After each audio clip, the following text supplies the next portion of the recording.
Hi, എല്ലാവർക്കും പുതിയൊരു വീഡിയോയിലേക്ക് സ്വാഗതം. ഇന്നത്തെ വീഡിയോയിൽ PSC എക്സാമിന് ഉറപ്പായിട്ടും ചോദിക്കുന്ന ക്വസ്റ്റ്യൻസ് ആണ് കോൺസ്റ്റിറ്റ്യൂഷനുമായിട്ട് ബന്ധപ്പെട്ടിട്ടുള്ളത്. അപ്പം നമുക്ക് പുതിയ പാറ്റേണിൽ എങ്ങനെയാണ് ആ ക്വസ്റ്റ്യൻസ് ചോദിക്കുന്നതെന്ന് നമുക്ക് നോക്കാം. പുതിയ പാറ്റേണിലുള്ള ക്വസ്റ്റ്യൻസ് മാത്രമാണ് ഇന്നത്തെ വീഡിയോയിൽ ഉൾപ്പെടുത്തിയിട്ടുള്ളൂ. നമുക്ക് ഫസ്റ്റ് തന്നെ കാണുമ്പോൾ തന്നെ നമുക്കറിയാം, ഫസ്റ്റ് വന്നിരിക്കുന്നത് കേരളത്തിലെ ഇലക്ഷൻ കമ്മീഷൻ, അതുമായി ബന്ധപ്പെട്ടിട്ടുള്ള ഒരു ചോദ്യമാണ്. അതിനകത്ത് ഞാനിപ്പോൾ ഒരു പിക്ചർ കാണിച്ചിട്ടുണ്ട്. 73rd and 74th constitutional amendment എന്ന്. എന്തുമായിട്ട് ബന്ധപ്പെട്ടതാണ് അത്? 73rd and 74th constitutional amendment, അതായത് 73ാമത്തെയും 74ാമത്തെയും ഭരണഘടനാ ഭേദഗതി. അത് എന്തുമായിട്ട് ബന്ധപ്പെട്ടതാണ്? ഞാൻ തുടക്കത്തിൽ തന്നെ പറഞ്ഞു, ഇലക്ഷൻ കമ്മീഷൻ, കേരളത്തിന്റെ ഇലക്ഷൻ കമ്മീഷനെ പറ്റിയാണ് നമ്മുടെ ആദ്യത്തെ ക്വസ്റ്റ്യൻ വരുന്നതെന്ന്. അപ്പൊ തന്നെ അതുമായിട്ട് കണക്റ്റഡ് ആണെന്ന് മനസ്സിലായി. അതുപോലെ തന്നെ അടുത്തൊരു പിക്ചർ അടുത്ത ഒരു ഇതെന്ന് പറയുന്നത് സുകുമാർ സെൻ ആണ്. അതും ഇലക്ഷൻ കമ്മീഷനുമായിട്ട് ബന്ധപ്പെട്ടിട്ടുള്ളത് തന്നെയാണ്. അപ്പൊ നമുക്കറിയാം, first election commission of India, ഇതുമായിട്ട് കണക്ട് ചെയ്തിട്ടുള്ള ക്വസ്റ്റ്യൻ. ഇപ്പൊ വിചാരിക്കും എല്ലാവരും ഇതെന്താണ് ഇങ്ങനെ കാണിക്കുന്നതെന്ന്. അപ്പൊ എന്താണ് ക്വസ്റ്റ്യൻ PSCക്ക് ചോദിച്ചിട്ടുള്ളതെന്ന് ഇതുമായിട്ടൊക്കെ കണക്ട് ആയിട്ടാണ് വരുന്നത്. നമുക്ക് നോക്കാം. ഇപ്പൊ സുകുമാർ സെൻ ആണ് first election commission of India. Just ഒന്ന് സൂചിപ്പിക്കുന്നതാണ് അത്. അതുപോലെ തന്നെ അടുത്ത ഒരു ഡേറ്റ് ഞാൻ കൊടുത്തിട്ടുണ്ട്, 1993 ഡിസംബർ 3 എന്നുള്ളത്. അപ്പോൾ അതും ഇതുമായിട്ട് കണക്ട് ആണെന്ന് മനസ്സിലായി. അതായത് കേരള സംസ്ഥാന ഇലക്ഷൻ കമ്മീഷൻ നിലവിൽ വന്ന ഡേറ്റ് ആണ് കൊടുത്തിരിക്കുന്നതെന്ന് മനസ്സിലായി. എന്നാൽ അതേസമയം തന്നെ നമ്മളൊന്ന് അറിഞ്ഞിരിക്കണം, ഇന്ത്യയുടെ ഇലക്ഷൻ കമ്മീഷനും നിലവിൽ വന്ന ഡേറ്റ് അത് 1950 ജനുവരി 25 ആണെന്നുള്ളതാണ് ആ ഡേറ്റ് ആയിട്ട് വരുന്നത്. 1950 ജനുവരി 25. ഇനി എങ്ങനെയാണ് PSCക്ക് ഇതുമായി ബന്ധപ്പെട്ട് ക്വസ്റ്റ്യൻ ചോദിക്കുന്നതെന്ന് നോക്കാം. ഞാനിപ്പോൾ 3 കാര്യങ്ങൾ ഇവിടെ സൂചിപ്പിച്ചു. 4 കാര്യങ്ങൾ നമ്മളിവിടെ സൂചിപ്പിച്ചു. ഏതൊക്കെയായിരുന്നു അത്? ആദ്യം തന്നെ നമ്മൾ ഒരു അമെൻഡ്മെന്റ്, ഭരണഘടനാ ഭേദഗതി കാണിച്ചിരുന്നു. അതുപോലെ തന്നെ ഇലക്ഷൻ കമ്മീഷൻ ഓഫ് ഇന്ത്യനെ കാണിച്ചിരുന്നു. First election commission of India കാണിച്ചിരുന്നു. പിന്നെ ഒരു ഇത് നിലവിൽ വന്ന കേരള സംസ്ഥാന ഇലക്ഷൻ കമ്മീഷൻ നിലവിൽ വന്നതും ഇന്ത്യയിലെ ഇലക്ഷൻ കമ്മീഷൻ നിലവിൽ വന്നതും കാണിച്ചിരുന്നു. ഇനി നമ്മുടെ ഏത് രീതിയിലാണ് ക്വസ്റ്റ്യൻ PSCക്ക് ചോദിക്കുന്നത് നോക്കാം. ക്വസ്റ്റ്യൻ ഇങ്ങനെയാണ് ചോദിച്ചത്: താഴെ തന്നിരിക്കുന്ന പ്രസ്താവനകളിൽ തെറ്റായ പ്രസ്താവന ഏതൊക്കെയാണ്? താഴെ തന്നിരിക്കുന്ന പ്രസ്താവനകളിൽ തെറ്റായ പ്രസ്താവന ഏതാണ്? തെറ്റായതാണ് കണ്ടുപിടിക്കാൻ പറഞ്ഞേക്കണേ. നമുക്ക് ഇവിടെ 4 പ്രസ്താവനകൾ തന്നിട്ടുണ്ട്. 73ഉം 74ഉം ഭരണഘടനാ ഭേദഗതികളുടെ അടിസ്ഥാനത്തിലാണ് സംസ്ഥാന തെരഞ്ഞെടുപ്പ് കമ്മീഷൻ നിലവിൽ വന്നത്.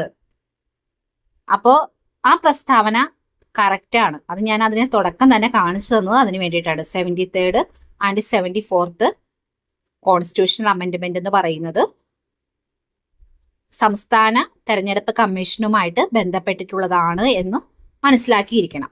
73rd and 74th constitution amendment എന്ന് പറയുന്നത്, ഭരണഘടനാ ഭേദഗതി എന്ന് പറയുന്നത് സംസ്ഥാന തെരഞ്ഞെടുപ്പ് കമ്മീഷനുമായി ബന്ധപ്പെട്ടതാണ്. അപ്പൊ ആ പ്രസ്താവന ശരിയാണ്. കേരള സംസ്ഥാന തെരഞ്ഞെടുപ്പ് കമ്മീഷൻ നിലവിൽ വന്ന ഡേറ്റ്, ഞാൻ അതാണ് ആദ്യമേ കാണിച്ചു തന്നത്. കേരള സംസ്ഥാന തെരഞ്ഞെടുപ്പ് കമ്മീഷൻ നിലവിൽ വന്ന ഡേറ്റ് 1993 ഡിസംബർ 3 ആണ്. അപ്പോൾ ഇവിടെ കൊടുത്തിരിക്കുന്ന ഡേറ്റ് തെറ്റാണ്. അപ്പൊ ആ പ്രസ്താവന തെറ്റാണ്. അപ്പൊ രണ്ടാമത്തെ പ്രസ്താവന തെറ്റ് എന്നുള്ള കൺസെപ്റ്റിലേക്ക് വന്നു. ആ ഓപ്ഷൻ വരുന്നത് എയിലും ഉണ്ട്, ബിയിലും ഉണ്ട്. അപ്പൊ നമുക്ക് നോക്കാം അതിനകത്ത് ഏതാണ് ഇനി അടുത്ത പ്രസ്താവന എന്ന്. അടുത്ത പോയിന്റ്, കേരള സംസ്ഥാന തെരഞ്ഞെടുപ്പ് കമ്മീഷന്റെ ആദ്യ കമ്മീഷണർ സുകുമാർ സെൻ ആയിരുന്നു. ഞാൻ നേരത്തെ കാണിച്ചു തന്നെ തന്നിരുന്നു. നമുക്കറിയാം, ഇന്ത്യയുടെ ആദ്യത്തെ തെരഞ്ഞെടുപ്പ് കമ്മീഷണറാണ് സുകുമാർ സെൻ. കേരളത്തിന്റെ ആദ്യത്തെ തെരഞ്ഞെടുപ്പ് കമ്മീഷണർ എന്ന് പറയുന്നത് MSK രാമസ്വാമിയാണ്. കേരള സംസ്ഥാന തെരഞ്ഞെടുപ്പ് കമ്മീഷന്റെ ഫസ്റ്റ് തെരഞ്ഞെടുപ്പ് കമ്മീഷണർ എന്ന് പറയുന്നത് MSK രാമസ്വാമിയാണ്. അപ്പോൾ അത് ഓർത്തിരിക്കുക. പിന്നെ അടുത്ത പോയിന്റ് ആയിട്ട് വരുന്നത് കേരള സംസ്ഥാന തെരഞ്ഞെടുപ്പ് കമ്മീഷന്റെ ഇപ്പോഴത്തെ മുഖ്യ തെരഞ്ഞെടുപ്പ് കമ്മീഷണർ A ഷാജഹാനാണ്. അപ്പൊ നമുക്ക് ഇതിനകത്ത് തന്നിരിക്കുന്ന നിലവിലെ പ്രസ്താവനകളിൽ തെറ്റായ പ്രസ്താവന എന്ന് കാണിക്കുന്നത് രണ്ടാമത്തെയും മൂന്നാമത്തെയും പ്രസ്താവനകളാണ്. രണ്ടാമത്തെയും മൂന്നാമത്തെയും പ്രസ്താവനകൾ തെറ്റാണ്. രണ്ടാമത്തെ പ്രസ്താവന എന്ന് പറയുന്നത് കേരള സംസ്ഥാന തെരഞ്ഞെടുപ്പ് കമ്മീഷൻ നിലവിൽ വന്ന വർഷമായിരുന്നു. അത് 1993 ഡിസംബർ 3-നാണ്. അടുത്ത പോയിന്റ് എന്ന് പറഞ്ഞത് എന്താണ്? കേരള സംസ്ഥാന തെരഞ്ഞെടുപ്പ് കമ്മീഷന്റെ ആദ്യ കമ്മീഷണർ ആരാണെന്നുള്ളതാണ്. നമുക്കിവിടെ തന്നിരിക്കുന്നത് സുകുമാർ സെൻ എന്നുള്ളത് എന്താണ്? ഇന്ത്യയുടെ ആദ്യത്തെ തെരഞ്ഞെടുപ്പ് കമ്മീഷണറാണ് സുകുമാർ സെൻ. എന്നാൽ കേരളത്തിൻ്റെതായിട്ട് വരുന്ന തെരഞ്ഞെടുപ്പ് കമ്മീഷണർ എന്ന് പറയുന്നത് MSK രാമസ്വാമിയാണ് ആദ്യത്തെ തെരഞ്ഞെടുപ്പ് കമ്മീഷണറായിട്ട് വരുന്നത്. അപ്പം നമുക്ക് ക്ലിയർ ആയിട്ട് അത് മനസ്സിലാക്കി വയ്ക്കുക. ഇങ്ങനെയായിരിക്കും ഇനി ചോദ്യങ്ങൾ വരുന്നത് പ്രസ്താവന രൂപങ്ങളിൽ. അടുത്തതും ഇതുപോലെ തന്നെ പാറ്റേണിലാണ് ക്വസ്റ്റ്യൻ വരുന്നത്. പക്ഷെ നമുക്കതൊന്ന് മനസ്സിലാക്കിയിരിക്കാൻ, ക്വസ്റ്റ്യൻ്റെ ആൻസർ വേഗം മനസ്സിലാക്കാൻ വേണ്ടിയിട്ട് നമുക്ക് അതിനു മുമ്പ് കുറച്ച് കാര്യങ്ങൾ നോക്കാം. ഇവിടെ ഞാൻ കൊടുത്തിരിക്കുന്നത് നമ്മുടെ ഭരണഘടനയിൽ തന്നെ വരുന്നതാണ് union list, state list, concurrent list എന്ന് പറയുന്നത്. അതിൽ യൂണിയൻ ലിസ്റ്റിൽ എന്തൊക്കെയാണ് ഉൾപ്പെടുന്നത്? യൂണിയൻ ലിസ്റ്റിൽ വരുന്നതാണ് ഞാൻ അവിടെ കറക്റ്റായിട്ട് കൊടുത്തിട്ടുണ്ട്. Defence, atomic energy, foreign affairs, war and piece, banking, railway, post and telegraph, Airways, ports, foreign trade, currency and coinage, ഇതെല്ലാം തന്നെ യൂണിയൻ ലിസ്റ്റിലാണ് വരുന്നത്. അടുത്തത് സ്റ്റേറ്റ് ലിസ്റ്റ് ആണ് വരുന്നത്. സ്റ്റേറ്റ് ലിസ്റ്റിൽ വരുന്നത് agriculture, police, prison, local government, public health, land, liquor, trade and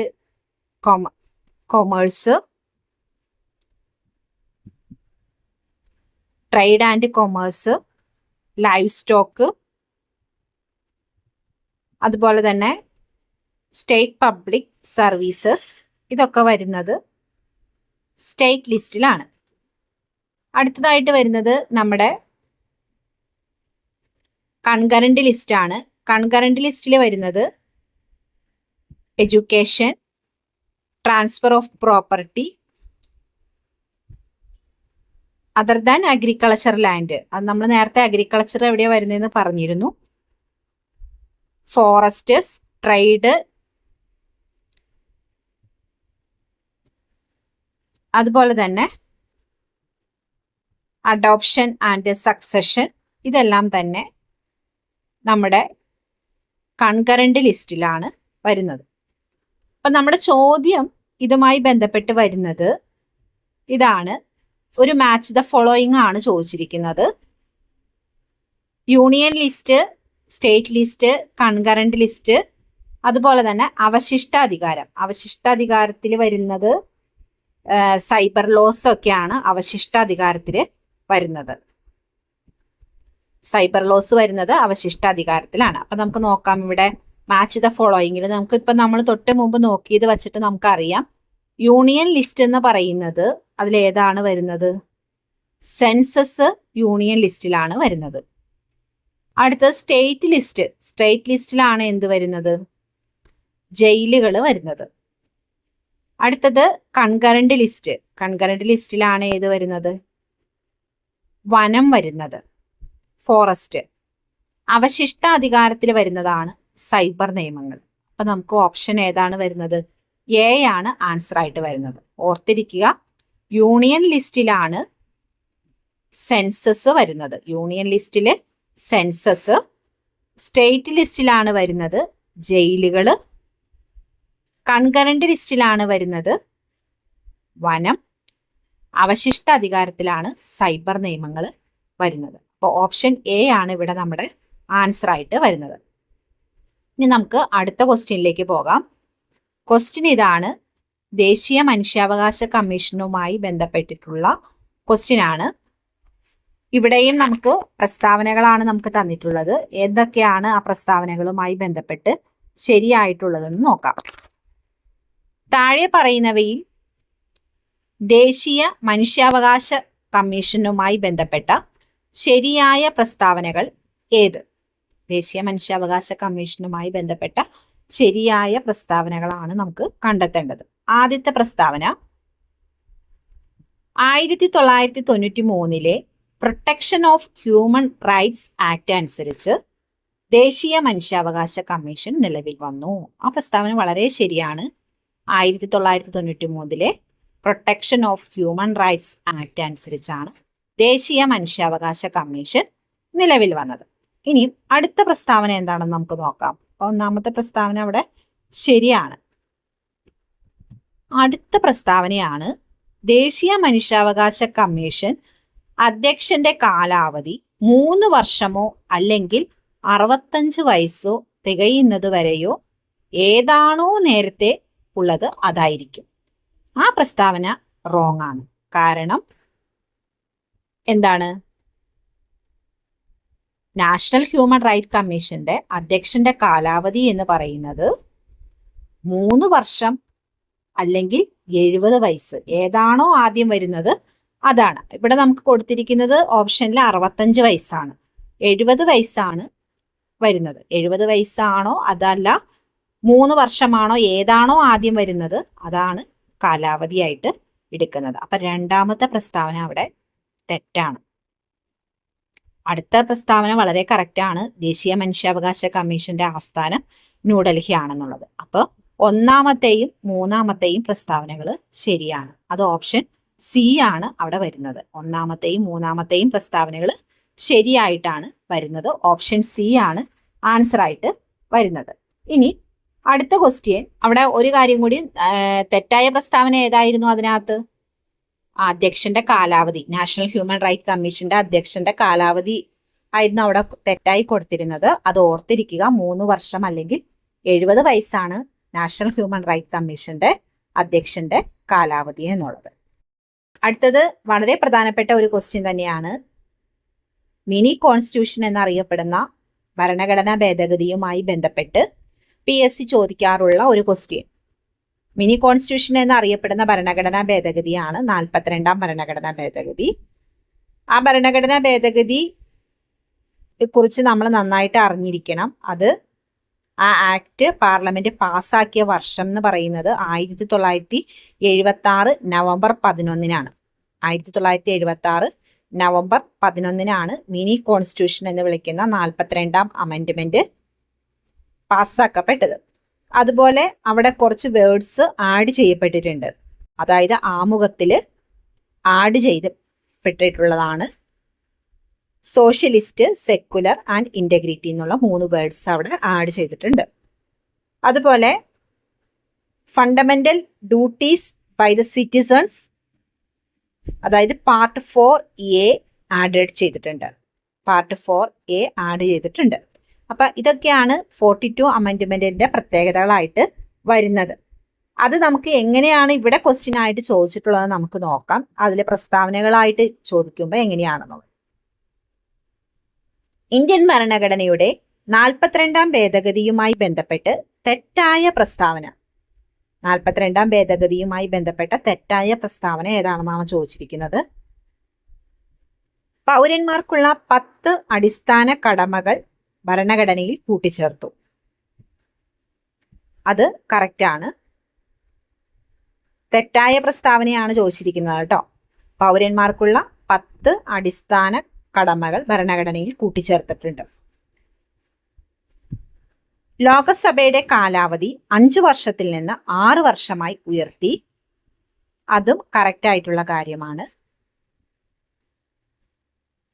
സ്വത്തവകാശം മൗലിക അവകാശങ്ങളുടെ കൂട്ടത്തിൽ നിന്ന് എടുത്തു മാറ്റി.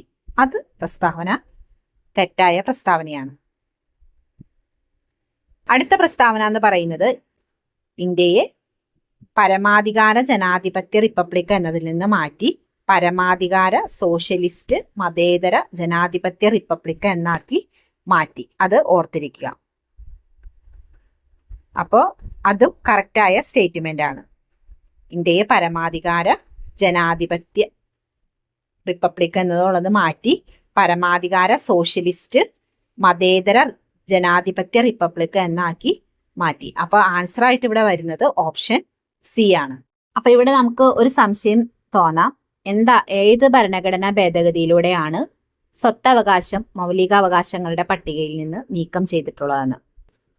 അത് 1978 44-ാം ഭരണഘടനാ ഭേദഗതിയിലൂടെയാണ്. ഓർത്തിരിക്കുക, 44-ാമത്തെ ഭരണഘടനാ ഭേദഗതിയിലൂടെയാണ് സ്വത്തവകാശം മൗലികാവകാശങ്ങളുടെ പട്ടികയിൽ നിന്ന് നീക്കം ചെയ്തത്. അപ്പോൾ അത് മൊറാർജി ദേശായിയുടെ ഭരണകാലത്തായിരുന്നു അത് നീക്കം ചെയ്തത്. എന്നാൽ നമ്മുടെ 42 അമെൻഡ്മെന്റ് നടക്കുന്ന സമയത്ത് ഇന്ദിരാഗാന്ധി ആയിരുന്നു പ്രധാനമന്ത്രിയായിട്ട് വന്നത്. അപ്പൊ അതൊന്ന് ഓർത്തിരിക്കുക. അപ്പോൾ ഇത് 44-ാം ഭരണഘടനാ ഭേദഗതിയിലൂടെയാണ് സ്വത്തവകാശം മൗലികാവകാശങ്ങളുടെ പട്ടികയിൽ നിന്ന് നീക്കം ചെയ്തിട്ടുള്ളത്. അത് വളരെ പ്രധാനപ്പെട്ട, അത് മാത്രമായിട്ടും ക്വസ്റ്റ്യൻ ചോദിക്കാറുണ്ട്. 44-ാം ഭരണഘടനാ ഭേദഗതിയാണ്. അതായത് ഈ 42-ഉം 44-ഉം തമ്മിൽ അങ്ങോട്ടും ഇങ്ങോട്ടും മാറിപ്പോവരുത്. 42-ാം ഭരണഘടനാ ഭേദഗതിയിൽ മിനി കോൺസ്റ്റിറ്റ്യൂഷൻ ആണത്. അപ്പൊ അതിനകത്തുള്ള മെയിൻ ആയിട്ടുള്ള പോയിന്റും ഇതും തമ്മിൽ അങ്ങോട്ടും ഇങ്ങോട്ടും മാറിപ്പോവാൻ പാടില്ല. അടുത്ത ക്വസ്റ്റ്യൻ, 1991 നവസാമ്പത്തിക പരിഷ്കാരങ്ങളുമായി ബന്ധപ്പെട്ട് നൽകിയിരിക്കുന്ന പ്രസ്താവനകളെ കുറിച്ചുള്ള ശരിയായ ഉത്തരം ഏതാണ്?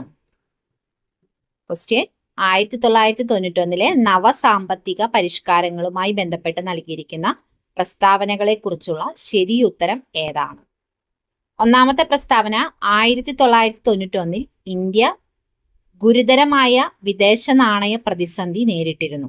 1991 ഇന്ത്യ ഗുരുതരമായ വിദേശ നാണയ പ്രതിസന്ധി നേരിട്ടിരുന്നു. പ്രസ്താവന ശരിയായിട്ടുള്ള പ്രസ്താവന തന്നെയാണ്. അപ്പോൾ ഒന്നാമത്തെ പ്രസ്താവന ശരിയാണ്. ഇനി നമുക്ക് രണ്ടാമത്തെ പ്രസ്താവനയിലേക്ക് പോകാം. രണ്ടാമത്തെ പ്രസ്താവന, ഈ കാലയളവിൽ രാജ്യത്തിന്റെ ഇറക്കുമതി ചെലവ് കയറ്റുമതി വരുമാനത്തേക്കാൾ കൂടുതലായിരുന്നു. അതായത് 1991 കാലഘട്ടത്തില് രാജ്യത്തിന്റെ ഇറക്കുമതി ചെലവ് കയറ്റുമതി വരുമാനത്തേക്കാൾ കൂടുതലായിരുന്നു. ആ പ്രസ്താവനയും ശരിയായിട്ടുള്ള പ്രസ്താവനയാണ്.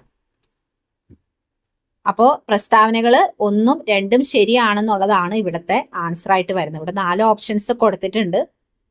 അതായത് പ്രസ്താവന 1 ശരിയാണ്, 2 ശരിയല്ല എന്നും, അതുപോലെ 2 ശരിയാണ്, 1 ശരിയല്ല, അങ്ങനെയൊക്കെ പറഞ്ഞു കൊടുത്തിട്ടുണ്ട്. പക്ഷെ ഇവിടെ പറഞ്ഞിരിക്കുന്ന 2 പ്രസ്താവനകളും ശരിയാണ്. അടുത്ത ക്വസ്റ്റ്യൻ, താഴെ കൊടുത്തിരിക്കുന്നവയിൽ ഇന്ത്യൻ ഭരണഘടനയിലെ ആർട്ടിക്കിൾ 21 ബന്ധപ്പെട്ടത് ഏത്? ആർട്ടിക്കിൾ 21 ബന്ധപ്പെട്ടത് ഏതാണെന്നാണ് ചോദ്യം. അപ്പൊ നമുക്കിവിടെ 4 പ്രസ്താവനകൾ നമുക്ക് തന്നിട്ടുണ്ട്. 4 ശരിയായിട്ടുള്ളത് മാത്രമാണ് നമുക്കിവിടെ ചോദിച്ചിട്ടുള്ളത്. ആർട്ടിക്കിൾ 21 ബന്ധപ്പെട്ടിട്ടുള്ളത് ഏതാണെന്നുള്ളത്. ആർട്ടിക്കിൾ 21 ബന്ധപ്പെട്ടിട്ടുള്ളത് അന്തസ്സായിട്ടുള്ള ജീവിതത്തിനും വ്യക്തി സ്വാതന്ത്ര്യത്തിനുമുള്ള അവകാശമാണ്. അതായത് ഓപ്ഷൻ ബി ആണ് ആർട്ടിക്കിൾ 21 ബന്ധപ്പെട്ടിട്ടുള്ളത്. അപ്പം നമുക്ക് ഇവിടെ എക്സാമിനൊക്കെ ഇതേപോലെ ഒരു ആർട്ടിക്കിൾ തന്നിട്ട് അതിനകത്ത് നമുക്ക് അതുമായിട്ട് ബന്ധപ്പെട്ടുള്ളത് മാത്രം സെലക്ട് ചെയ്യാൻ പറഞ്ഞായിരിക്കും ചോദിക്കുന്നത്. അപ്പൊ നമുക്കിപ്പോൾ ഇവിടെ നമുക്ക് 4 എണ്ണം തന്നിട്ടുണ്ടല്ലോ. അപ്പൊ അതെല്ലാം അറിഞ്ഞിരിക്കണം.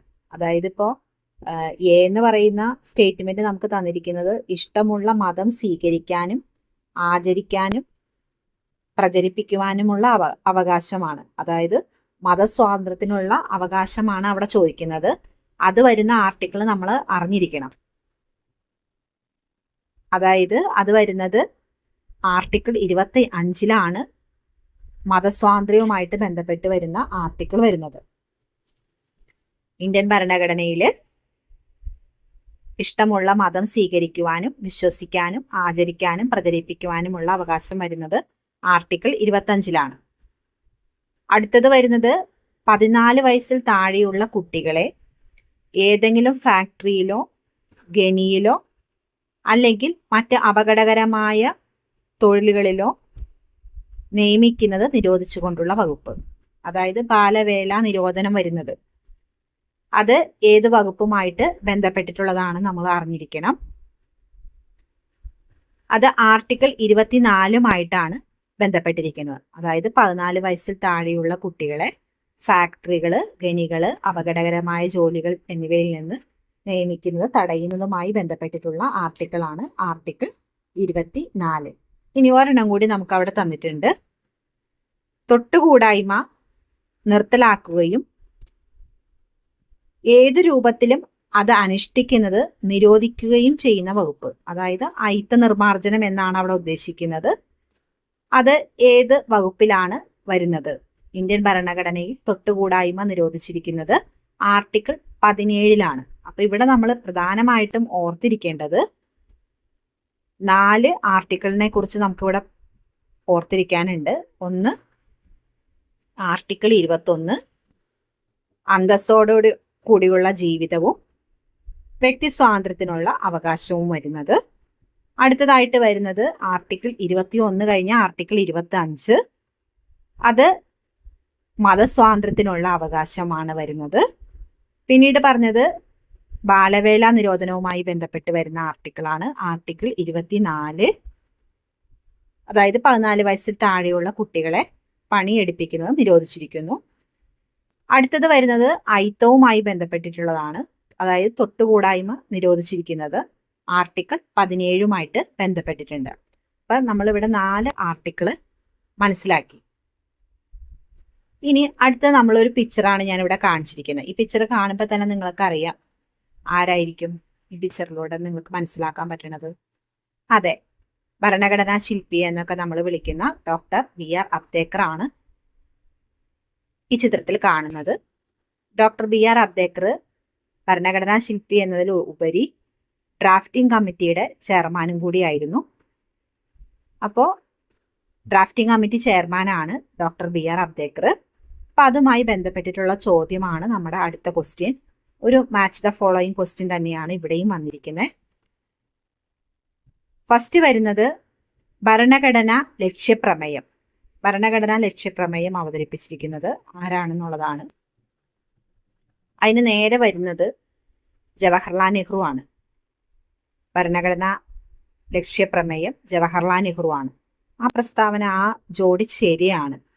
ശരിയായ ജോഡി കണ്ടെത്താനാണ് ചോദിച്ചിരിക്കുന്നത്. ആ ജോഡി ശരിയാണ്. അടുത്തത് ഭരണഘടനാ നിർമ്മാണ സഭ സ്ഥിരം അധ്യക്ഷൻ. ഭരണഘടനാ നിർമ്മാണ സഭയുടെ സ്ഥിരം അധ്യക്ഷനായിട്ട് വരുന്നത് ഡോക്ടർ രാജേന്ദ്ര പ്രസാദ് ആണ്. അതും കറക്റ്റ് നേരെയായിട്ട് വരുന്നുണ്ട്. ശരിയായ ജോഡിയായിട്ട് തന്നെയാണ് കൊടുത്തിരിക്കുന്നത്. ഓർത്തിരിക്കുക, ഭരണഘടന ലക്ഷ്യപ്രമേയം അവതരിപ്പിച്ചത് ജവഹർലാൽ നെഹ്റു. ഭരണഘടന നിർമ്മാണ സഭ സ്ഥിരം അധ്യക്ഷനായിട്ടുള്ളതാണ് ഡോക്ടർ രാജേന്ദ്ര പ്രസാദ്. അടുത്ത പോയിന്റ് നമുക്ക് നോക്കാം.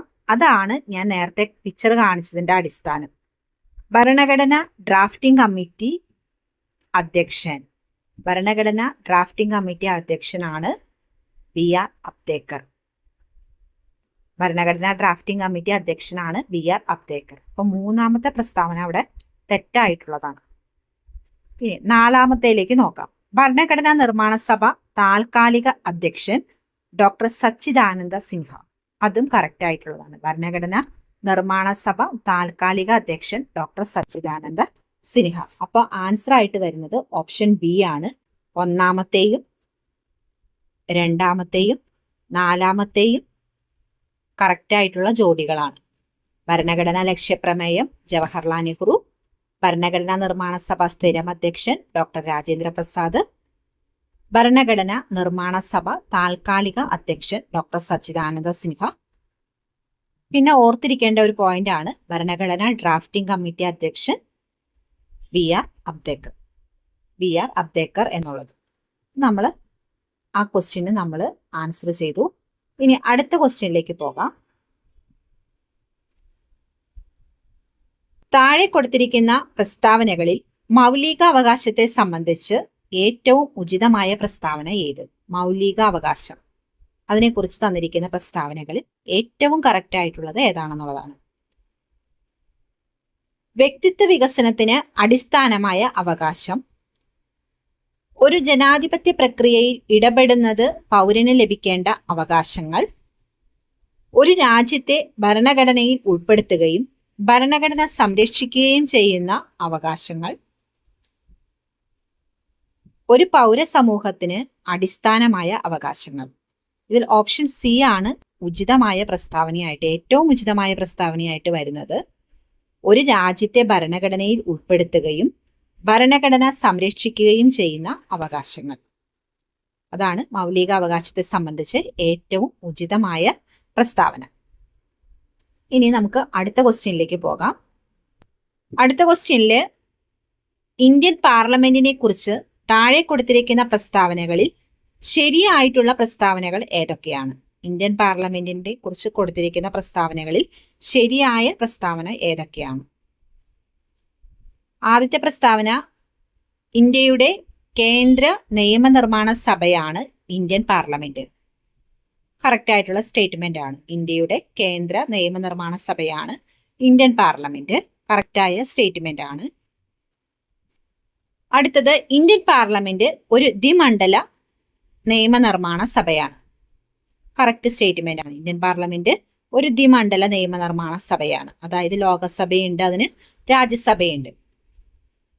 അടുത്ത പ്രസ്താവന വരുമ്പോൾ, ഇന്ത്യൻ പാർലമെന്റിന്റെ ഉപരിസഭയാണ് ലോകസഭ. ഉപരിസഭ രാജ്യസഭയാണ്.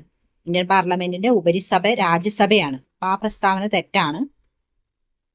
സ്പീക്കർ രാജ്യസഭയുടെ എക്സ് ഒഫീഷ്യോ ചെയർമാനാണ്. ആ പ്രസ്താവനയും തെറ്റാണ്. അപ്പോൾ നമ്മുടെ കൊടുത്തിരിക്കുന്ന പ്രസ്താവനകളിൽ ശരിയായിട്ടുള്ളത് ഒന്നാമത്തെയും രണ്ടാമത്തെയും പ്രസ്താവനകളാണ്. ഓർത്തിരിക്കുക, ഇന്ത്യൻ പാർലമെന്റിന്റെ ഉപരിസഭ രാജ്യസഭയാണെന്നുള്ളതും അതുപോലെ തന്നെ ഉപരാഷ്ട്രപതിയാണ് രാജ്യസഭയുടെ എക്സ് ഒഫീഷ്യോ ചെയർമാൻ എന്നുള്ളത്. അപ്പോൾ അങ്ങനെയാണെങ്കിലാണ് ഈ 4 പ്രസ്താവനകളും ശരിയായിട്ട് വരുള്ളൂ. അപ്പോൾ ഇവിടെ നമുക്ക് ആദ്യത്തെ 2 പ്രസ്താവനകൾ മാത്രമാണ് ശരിയായിട്ടുള്ളത്. ഏതൊക്കെയാണ്? ഇന്ത്യയുടെ കേന്ദ്ര നിയമനിർമ്മാണ സഭയാണ് ഇന്ത്യൻ പാർലമെന്റ്. ഇന്ത്യൻ പാർലമെന്റിന്റെ ഒരു ദ്വിമണ്ഡല നിയമനിർമ്മാണ സഭയാണ് എന്നുള്ള സ്റ്റേറ്റ്മെന്റ്. ദ്വിമണ്ഡല നിയമനിർമ്മാണ സഭ എന്ന് പറഞ്ഞാൽ അവിടെ ലോകസഭയും ഉണ്ട്, രാജ്യസഭയും ഉണ്ട്. ഇന്ത്യൻ പാർലമെന്റിന്റെ ഉപരിസഭയാണ് രാജ്യസഭ. അതുപോലെ ഉപരാഷ്ട്രപതിയാണ് രാജ്യസഭയുടെ എക്സ് ഒഫീഷ്യോ ചെയർമാൻ. ഇത് വളരെ ഇമ്പോർട്ടൻ്റ് ആയ ഒരു ക്വസ്റ്റ്യൻ ആണ്. ഇത് ഇങ്ങനത്തെ ഒരു സ്റ്റേറ്റ്മെന്റ് നമുക്ക് എക്സാമിന് എപ്പോഴും ചോദിക്കാറുണ്ട്. അടുത്ത ക്വസ്റ്റ്യൻ, ഇന്ത്യൻ ഫെഡറൽ സംവിധാനത്തിൽ കേന്ദ്രവും സംസ്ഥാനങ്ങളും തമ്മിലും സംസ്ഥാനങ്ങൾ തമ്മിലും തർക്കങ്ങൾ ഉടലെടുത്താൽ അത്തരം പ്രശ്നങ്ങൾ പരിഹരിക്കുന്നതിനുള്ള സുപ്രീം കോടതിയുടെ അധികാരം. തർക്കങ്ങൾ പരിഹരിക്കാനുള്ള സുപ്രീം കോടതിയുടെ അധികാരങ്ങൾ, അതായത് സംസ്ഥാനങ്ങൾ തമ്മിലും കേന്ദ്രവും സംസ്ഥാനവും തമ്മിലൊക്കെ ഉള്ള തർക്കങ്ങൾ പരിഹരിക്കാനുള്ള സുപ്രീം കോടതിയുടെ അധികാരമാണ് ഉത്ഭവ അധികാരം. ഓപ്ഷൻ ഡി ആണ് ആൻസർ ആയിട്ട് വരുന്നത്, ഉത്ഭവ അധികാരം. അടുത്ത ക്വസ്റ്റ്യൻ ആയിട്ട് വരുന്നത്, രാഷ്ട്രപതിയുടെ വിവേചന അധികാരത്തിൽ ഉൾപ്പെടുത്താത്തത് കണ്ടെത്തുക. രാഷ്ട്രപതിയുടെ വിവേചന അധികാരത്തിൽ ഉൾപ്പെടുത്താത്തത് കണ്ടെത്തുക. ഓപ്ഷൻസ് ആയിട്ട് വരുന്നത് ശരിയായിട്ടുള്ള ഉത്തരം വരുന്നത്, അതായത് രാഷ്ട്രപതിയുടെ വിവേചനാധികാരത്തിൽ ഉൾപ്പെടുത്താത്തത് ഏതാണെന്നുള്ളത്, രാജ്യത്ത് ദേശീയ അടിയന്തരാവസ്ഥ പ്രഖ്യാപിക്കൽ. രാഷ്ട്രപതിയുടെ വിവേചനാധികാരത്തിൽ ഉൾപ്പെടുത്താത്തതാണ് രാജ്യത്ത് ദേശീയ അടിയന്തരാവസ്ഥ പ്രഖ്യാപിക്കൽ. ഇന്നത്തെ വീഡിയോ എല്ലാവർക്കും ഉപകാരപ്പെട്ടു എന്ന് കരുതുന്നു. നമുക്ക് അടുത്ത വീഡിയോയിൽ കാണാം. ഇതുവരേക്കും ബൈ. Okay, thank you.